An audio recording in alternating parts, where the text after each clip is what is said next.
me, if anybody even utters the words swinging, dimpled, or hanging chads, I'm punching somebody, okay? I want this thing when I go home at 1 o'clock in the morning after we're done with our election show. I want things decided from all the way at the top to all the way at the bottom. One of the important races that's in there, and a couple of weeks ago we had both candidates for the superintendent of public education for the state of Indiana on with us. And I found out that Jennifer McCormick was going to be back in the area today. And she's here. You're here for an event tonight. Tonight at IPFW, yes. We're Okay. going to watch Starving the Beast. Okay. It's debuting tonight, which is a focus on our higher education system in the United States. It just drives me crazy, you know. I'm the greatest thing since sliced bread. And, you know, I love the one now where somebody who's running for governor is very blessed with a mustache. And he says that when I was there, we worked for balanced budgets and this and that. And I'm like, okay, wait a minute, really? Because I remember what happened, and it seems to me that the last two Republican governors kind of flipped that back up. But I'm hearing stuff now. I saw a news story either last night or this morning that now we have this great abundance, like 15% more or something, teacher applications. And so that's supposed to tell me that everything with education, you might as well just rest and go home, because it seems that everything with education is taken care of and it's fine. But there's got to be more to those numbers than that. A lot more to that story. You know, we were surveyed recently from Indiana State, and out of 176 districts, 162 of us still are voicing concern about a teacher shortage. The DOE put out information regarding an uptick in the initial practitioner license applications, and that's great, but we need to know, are those in-state, are they out-of-state? Are those folks that are applying actually going into the classrooms? You know, and why are we finding that out here a week conveniently before the election? You know, we need those people in our classrooms, and we needed them last fall. So it's great to see numbers go up, but I think being more transparent of what do those numbers actually mean would be pretty important to those of us who are in the classroom or who are in the field. Yeah, because let me be a cynic, okay? Just because somebody sends an application to my office, that's a good thing. I may not want to hire them.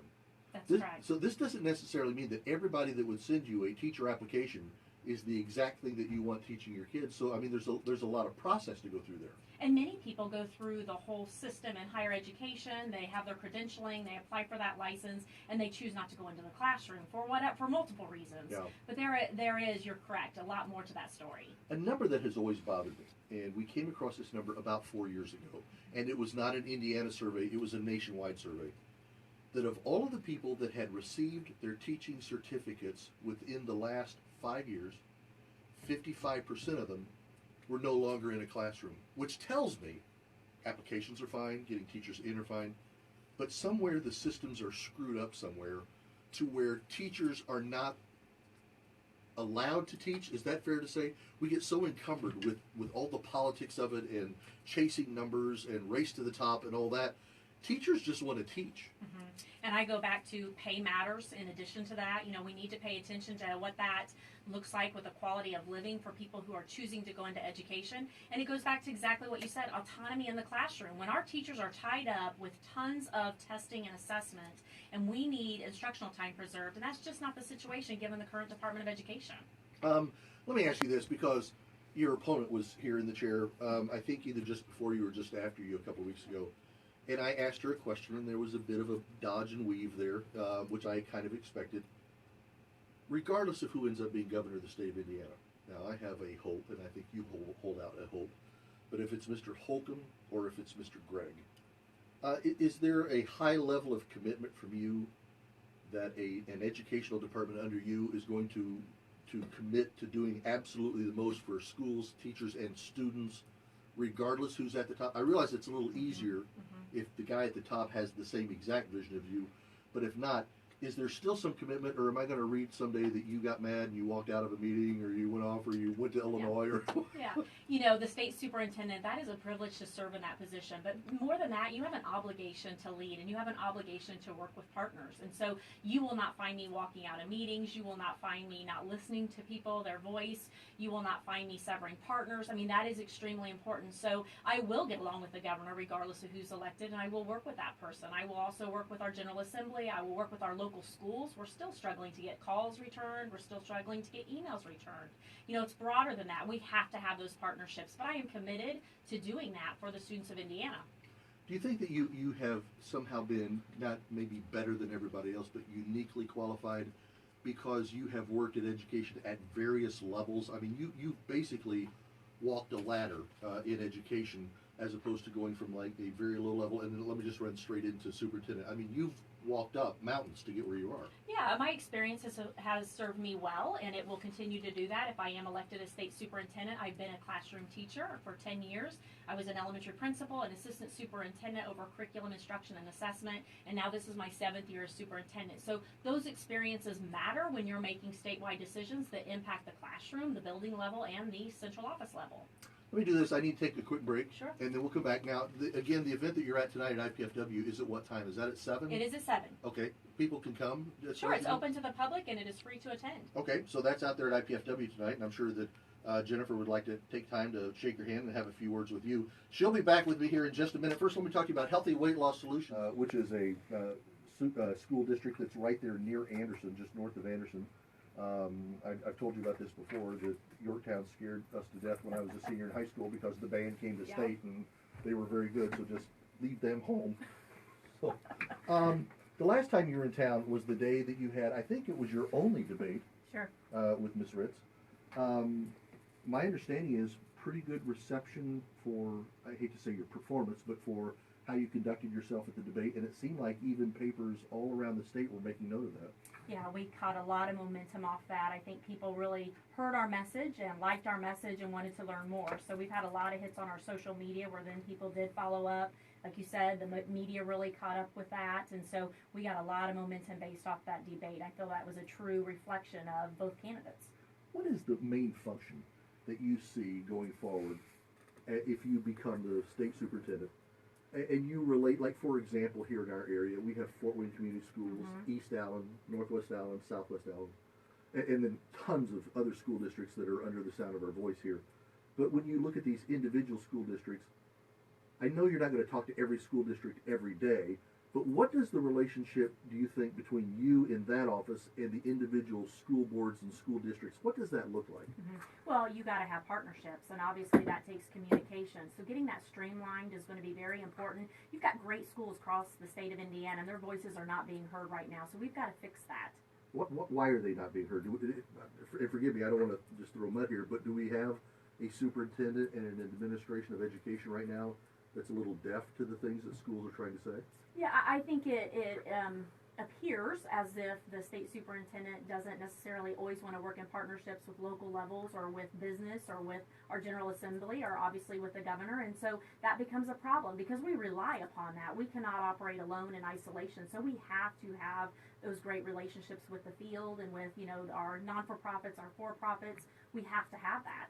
One of the things that Governor Pence had said, in fact, sitting in that chair, maybe 9 months ago, before he was selected to be the vice presidential candidate, and was at that time basically gearing up to run for another term as governor, and he talked about the fact that that they had increased the funding toward education through the administration. And part of that, I challenged him. He said I was right because his wife was also a teacher, and so he was under a lot of pressure at home. But has the funding gone up? And what is the balance between, okay, here's the wad of money that the state is going to give you, and then what kind of oversight, if any, can you give to an independent school district in how they deal with the money they get? Yeah, obviously we are so appreciative of any of the amount that goes up, and so our basic tuition support has increased in Indiana, but we have to look at the big picture because many schools have been, because of the way the formula has changed, many schools have gone down. If you have a decrease in enrollment, your funds are going down. If your complexity has changed based on your free and reduced numbers, that has gone down.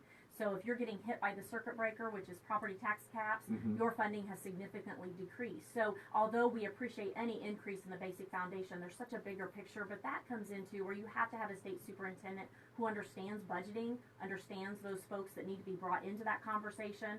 Lawmakers are very willing to listen, but we have to have that partnership again that we talked about.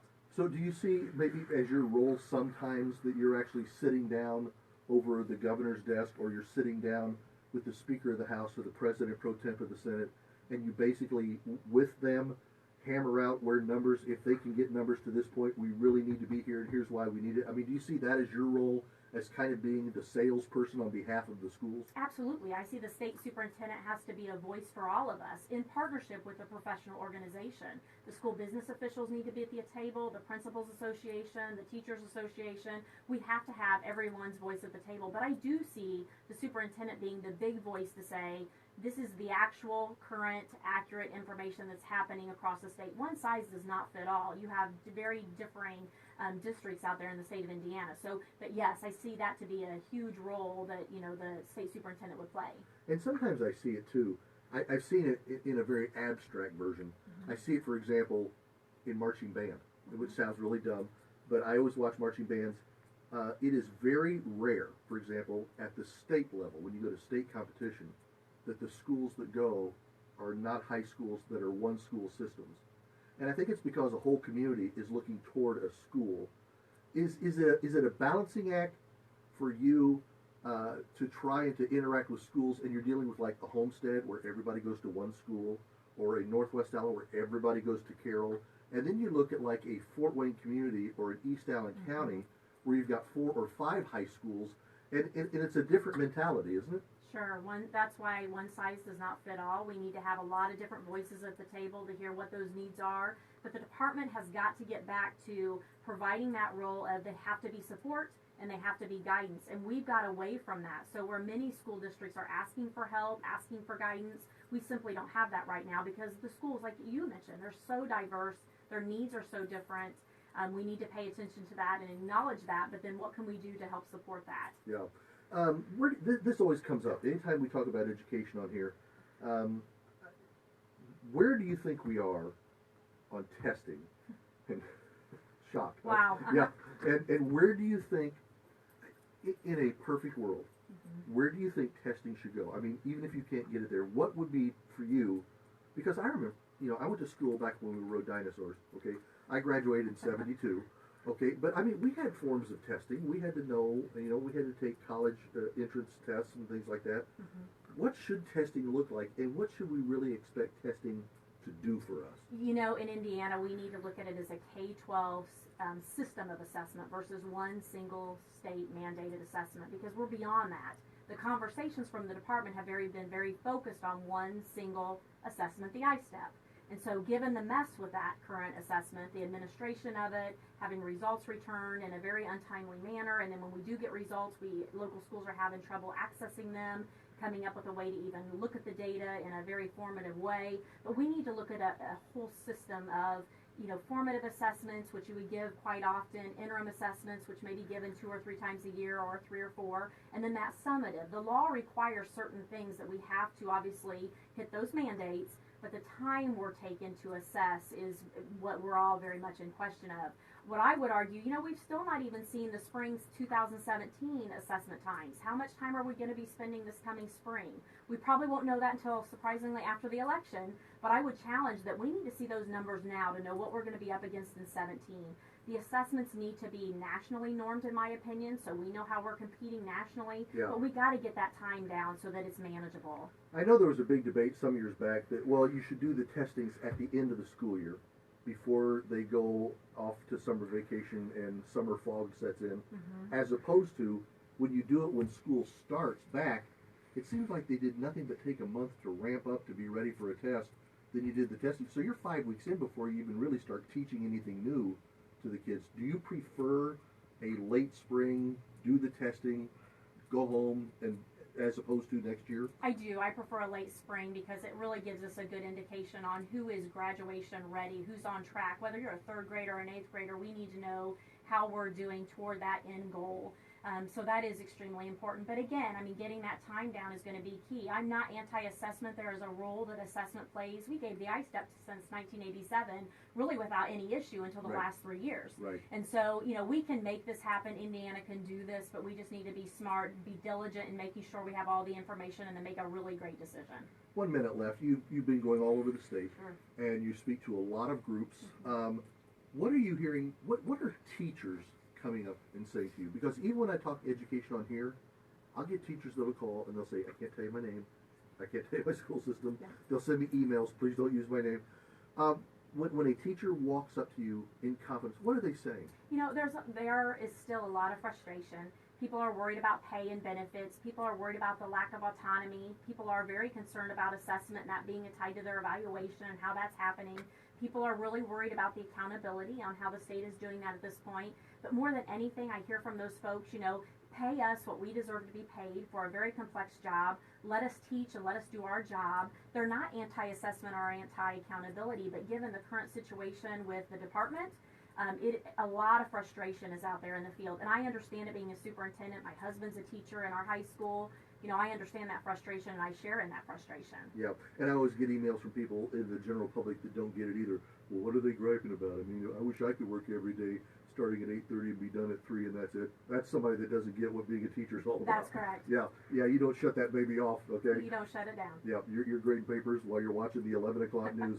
Hang tight a little bit and we'll walk you out of the building here in just a little bit. Jennifer, thank you very much for being with us. Thank you so much. I appreciate it. Jennifer McCormick, who is your Republican candidate for the Superintendent of Public Education for the state of Indiana, going up against Glenda Ritz, and she will be tonight at IPFW at 7 o'clock. It's free to the public, and you can show up. Real quick, let me talk to you about Doc Dancer.